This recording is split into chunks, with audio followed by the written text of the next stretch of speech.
Εδώ βλέπετε ένα σημαντικό έργο χρώματος γαλάζιου μπλε. Το αποκτήσουμε. Πώς θα ονομάσουμε το παιδάκι αυτό? Θα το ονομάσουμε Derpson. Όχι Derpson. Λοιπόν, το αποκτήσαμε ομαδικώς. Μάριου, Δάφνης, Δέσποινας and Cubies. Το ανοίγω? Ναι. Ηχητικά εφέ, μπράβο. Λοιπόν, Μια λάμψη σε προβάλλει. βγάζουμε από ένα αντικείμενο ο καθένας. Οκ, νομίζω ότι έχει λιγότερα. Δεν πειράζει. Εγώ βγάζω το Τι μεγαλύτερο. τυχερή σακούλα είναι αυτή? Βγάζω το μεγάλο. Πώς με 3 αντικείμενα? Τι να πω? Βγάζω το μεγάλο. Ο Μητύχης. Στο Ελλήνος.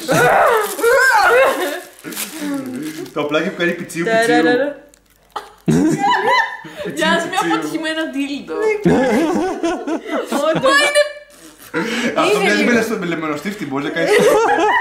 Είναι και lime. Γιατί δεν έχει λαμπάκι, λογικά έπρεπε κάτι να έχει. Περιμένεις με 2,5 ευρώ να έχει και λαμπάκι. Ναι, κάτι κάνει, έλα, επόμενο. Έλα, το πάω στο επόμενο, έλα.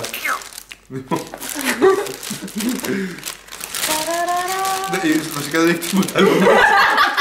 Σοβαρά.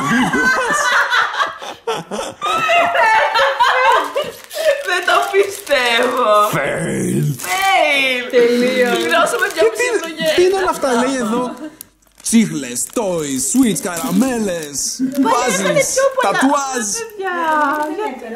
απογοητεύομαι.